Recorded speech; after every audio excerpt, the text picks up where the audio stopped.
in next year's general election could lead to voter apathy among the opposition supporters. In a wide-ranging interview with Citizen TV, Musyoka claimed that with Odinga having lost in 3 presidential elections, some of his supporters may feel voting for him may at the end of the day count for nothing. Let's see this report by Hussein Mohammed. With just about 10 months to go before the next general election, Wiper Party leader and CODCO principal Kalonzo Musyoka has strained his eyes on the coalition's presidential ticket, hoping his colleagues in the opposition will favorably consider his candidature. I hope so. I sincerely hope so. I cannot speak for my friends. Yes. Yeah, but I hope this time. This time you look at me, Hussein. Yes. I have suffered enough as a person. Yeah, I don't think it is fair. It is not fair. So we must allow justice to reign and true leadership to also emerge. Musyoka is particularly wary of vocal ODM leaders, warning them against what he termed as sycophantic support of CORD leader Raila Odinga without realistically assessing his chances of defeating President Uhuru Kenyatta. We can't afford politics of sycophancy. I told them that. So for anybody to suggest ODM could do it alone, this is what I think we are saying. You want to go that way, you are making a mistake. We are not therefore at my age, at where I am, where I speak to you from, Hussein. I don't think I have any hidden cards. I have to speak my mind as I know it and as I believe. But I think all of us know the winning formula. I think we do. And that winning formula, according to Musyoka, is him being the CORD presidential torchbearer, on the grounds that were Odinga to run again, some of his supporters may stay away from the ballot. Particularly where we are faced with a situation of maybe voter apathy. You know, this thing that the vote does not matter. If I vote for Raila and Kalonzo and I ended up being in opposition, that in itself can be a serious issue of disaffection. And while the Wiper leader is open to other leaders, including Musalia Mudavadi of Amani National Congress, joining CORD, he insists they should not get preference when it comes to the nomination of the presidential candidate. I don't think myself that what matters is everybody to come on board, even those people who were not eating tear gas when we were trying to reform the IEBC with my friend Raila and Moses Wetangula. There must also be an element of sacrifice. And when it comes to sacrifice, Musyoka is adamant that, in his own estimation, he has paid the highest price, and it was payback time from his colleagues. But I think as a person, at my age now, I don't think I can afford any more political games. Thank you.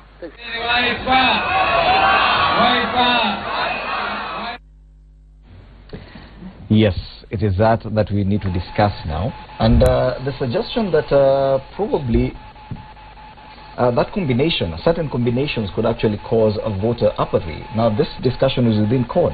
What does that portend for your coalition, Bwana Amadu? I think we need to understand the context in which Honorable Kalonzo Musyoka was speaking. And voter apathy might have come in as a result of many reasons.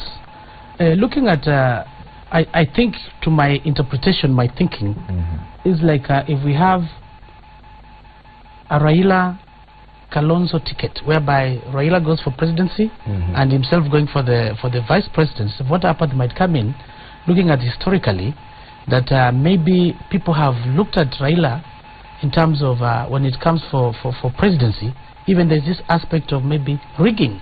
We've had some narrative people fearing.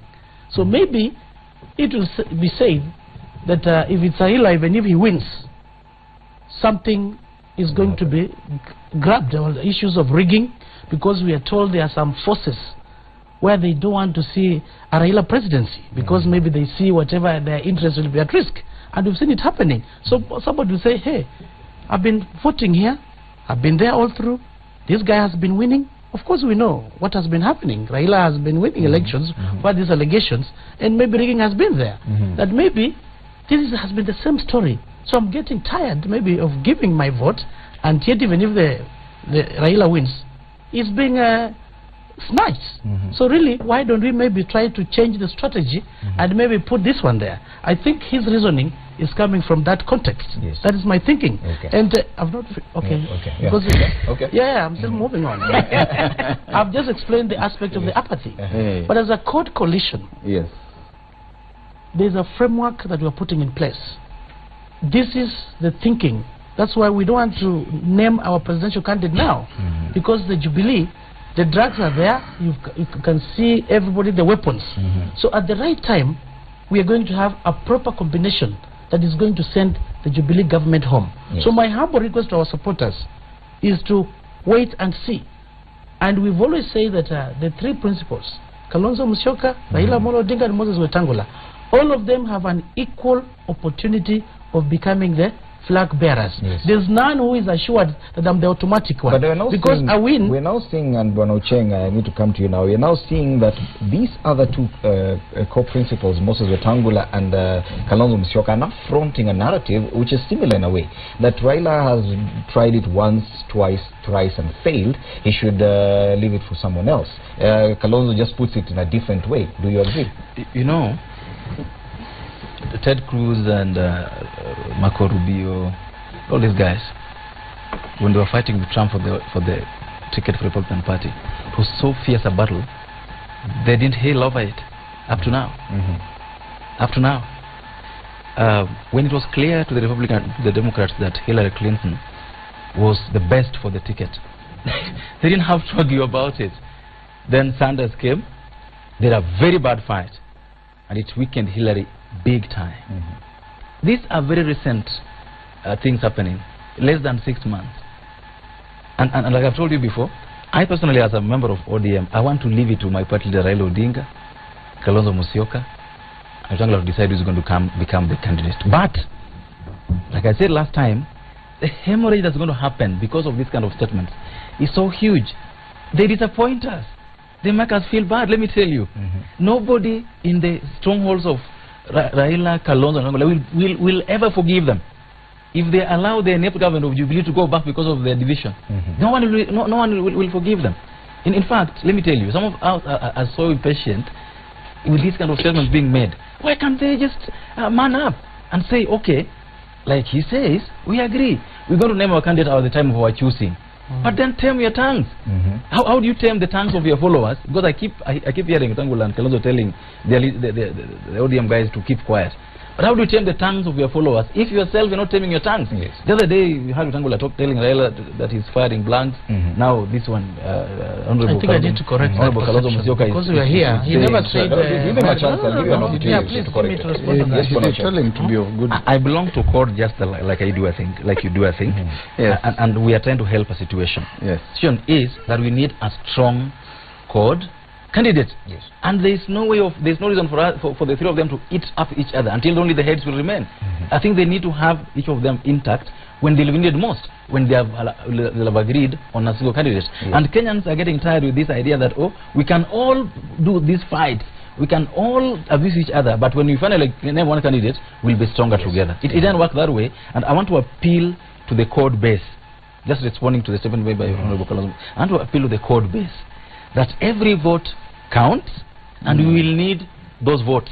Yes. And that we should wait until these three gentlemen agree, and then we'll vote for the right person that will have I think it's very, very wrong and totally out of order for Honorable Ocheng, who is a member of the Code Coalition, to come on the national TV with allegations that Wetangula said Raila is firing blanks.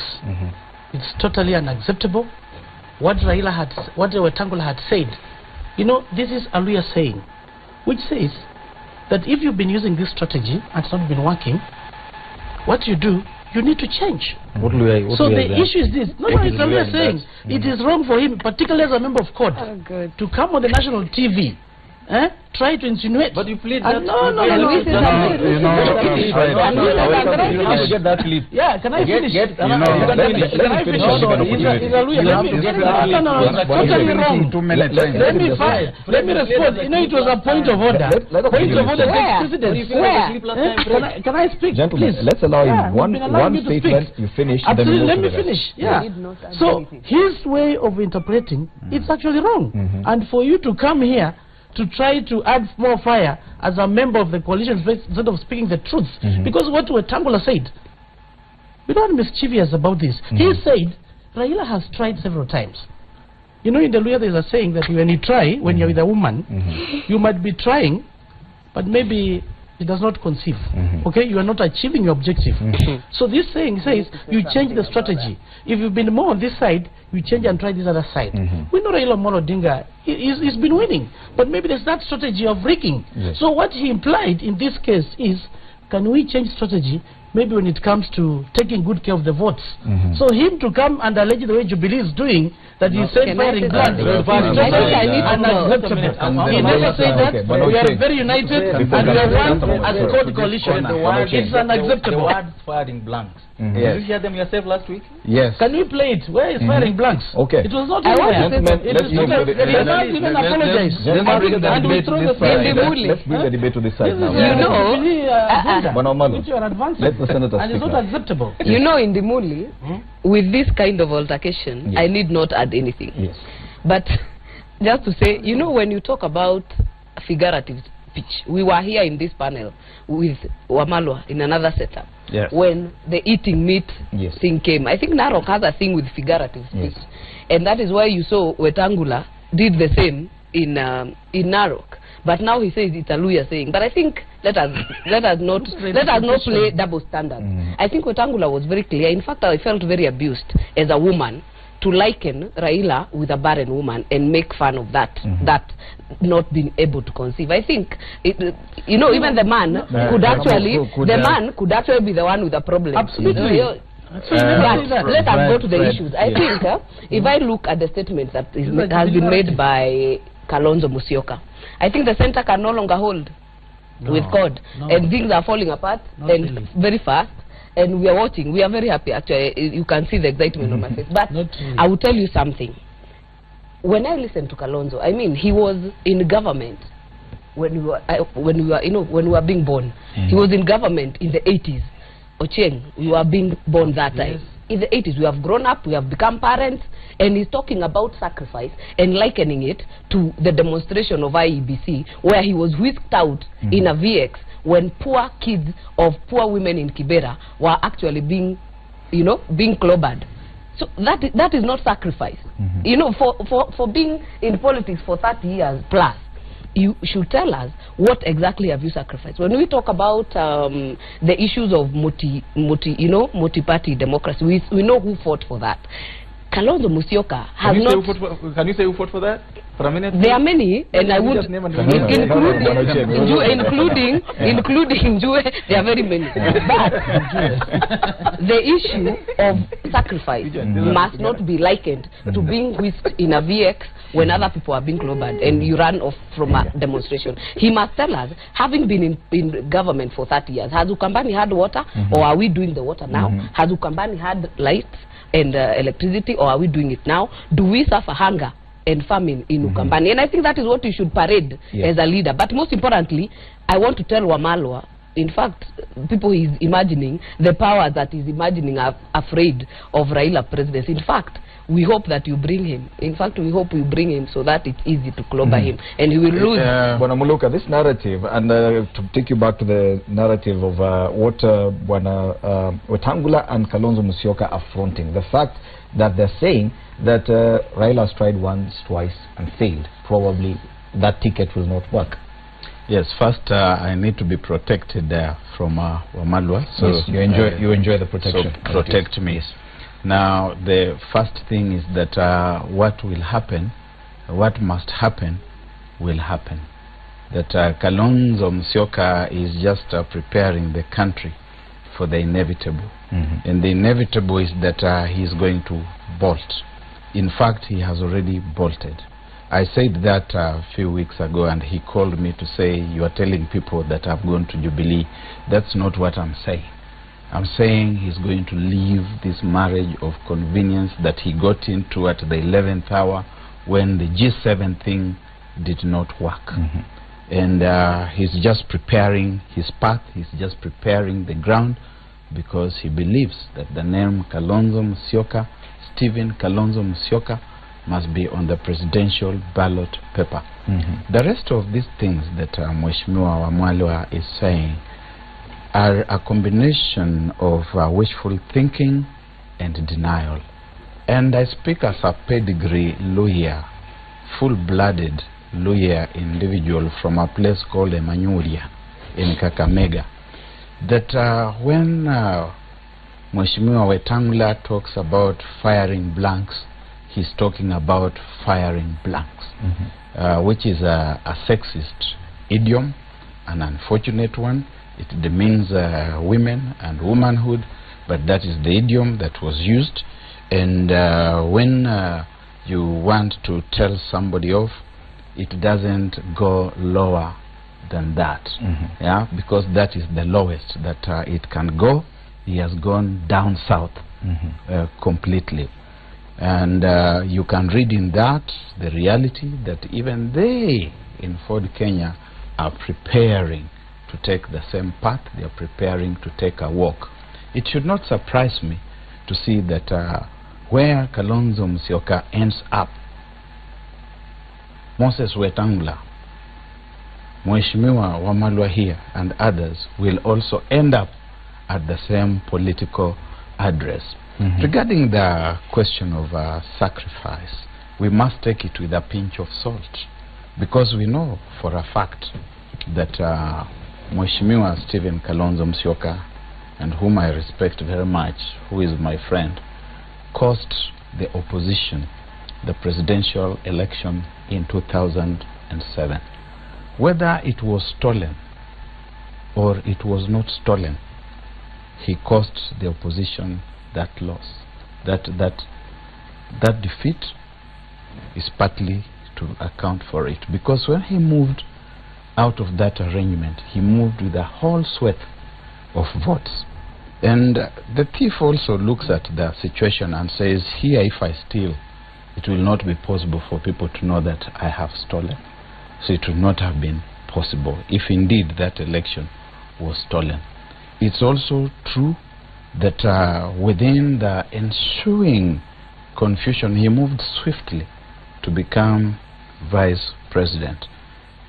When he was going to join Mwai Kibaki, would we call that sacrifice for democracy? Why didn't he find time to talk to the other people who had been with him in the opposition and who had been defeated, or from whom the election was allegedly stolen? You cannot call that sacrifice. It's called being used to comfort. And if you are used to being in comfortable space, it must relatively appear to you like you are in detention, even when you are enjoying a good lifestyle. You can say that I have sacrificed. Yes. Bwana Muluka is a very respected political analyst, and the analysis he has just done, and your fear, the one you expressed about your coalition hemorrhaging badly, that is what he's just described. But that's what I said, you know. It's just that because I belong to ODM, I'm not supposed to say it. So that if someone else says it, it's palatable to Wamalwa. It is true that unless, because I've not heard Raila trying to use any words that are strong against Kalonzo or Wetangula in this whole year. I've never heard that. And I agree that there is competition to get the court ticket, but it can't come at all costs. It can't come at a level where, by the time we are now going to the real campaigns, we are so weakened, forces are not talking to each other. I think that's why I said this need to rein in. Yes. And I think it's wrong for Wamalwa to think that our job here on television to always defend our leaders even when they use wrong words. Yes. It's not the right thing to do. We should speak to them straight. Where they use words that do not speak well to what you want to say, you tell them as such. Because, like I told you last time, Fred, this country is relying almost 99% on code to deliver this country from the Jubilee tyranny. That's what the country is relying on. and they won't forgive us. That I can assure you. And so I pray every day that when I wake up tomorrow, this whole dilemma of our candidature will have been sorted out. And I agree with the fact that you have said, let us do it at our own time. Perfect. Yes. But even when we do it, let it be in such a way that it propels us forward. it doesn't lead to the kind of things, the kind of speculation that is making that, you know, people are going to go their ways. No. That Kalonzo is already bolting, and if Moses Wetangula will do the same and end up at the same political address, according to Bwana Muluka. Is that what you think will happen? First and foremost, I think it's very wrong to blow out of proportion. The aspect of firing blanks is not there, and I've tried to explain, as he clearly puts it, in terms of it being an idiomatic expression from the context of the Luhya understanding. You know, coming from Emansula, where he comes from, you know, Barak is a born town. He's gone to highway, whatever, and maybe that saying should have gone further. Could we discuss for the aspects of the Luhya now? The Luhya, particularly the Bukusu community, which does not belong to. So in terms of interpretation, which are married to, and which are in fact before getting married. So in terms of interpretation of that particular saying, is ignorant about it. I can speak with authority. I've used it in many circumstances, in many rallies. It does not mean that. That firing blanks is being blown out of proportion. In Luhya, it's been a Jubilee narrative. In central and I Luhya, can see even Cheng here is buying it. Yes. So whatever his intentions, we'll be able to know with time. So coming back to the in Kakamega, coming back to the issue of the three. Can we agree to move on? Let's move on. You had an opportunity. You cannot do that. You cannot do that because the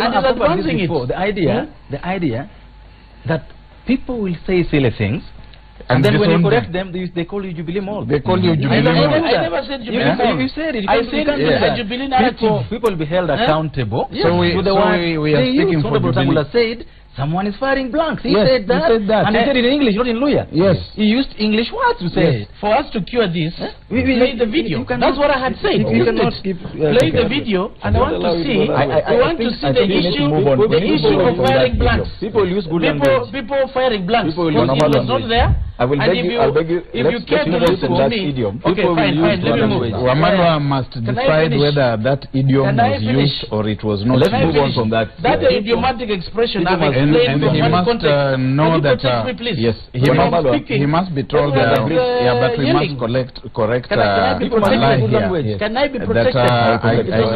I grew up in Emanyudia. I went to Namasodi Primary School, which is here in a place called Ihaba, and he cannot say even the word Ihaba.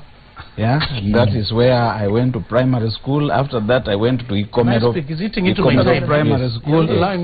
So when I tell you these things, I know what I'm talking about as a full-blooded Luhya, that it doesn't get lower. When Amalu has agreed to move on from that idiomatic phrase, let's move on. That idiomatic expression remains. He never said anywhere firing blanks. This is somebody's narrative which is being advanced here. And what I want to confirm, it's very wrong for issue of Honorable Ocheng to come and say that the three principals have not been talking. Of course they have not. They have been talking at each other. Just a minute. Okay, let Please give me time. I also didn't say that. No, you said I never said that. Can I finish this? You told when I said that. No. Can you protect me? No, Honorable Malwa will protect me. When did I say that? You just said it. But when did I say that? No. When did I say that? They're not talking to each other. The issue here is this. This debate cannot go on. It is an issue of competition, and the three principals are very committed to each other. They've been talking to each other. As a matter of fact, we are going to have a meeting. And it's our strategy to delay the issue of naming our presidential candidate. That is our strategy. Yes. And it goes to that idiomatic expression. It's part of that changing the style. You must decide. Come on. You must decide about the idiomatic expression. The issue is this. The three principals are very committed. And they are going to be together. Kalonzo Musyoka is not going anywhere. Raila Odinga is not going anywhere. They are still united. Self-cannibalize. Thank you very much. Winning the presidency. Chris Wamalwa, thank you very much. MP Kiminini, David Ocheng, Member of Parliament to Kenya, Barak Muluka, political analyst, and of course the only lady at the table, Martha Wangari, nominated senator. Thank you so much for helping us look at the headlines this morning. We hope to see you next week again.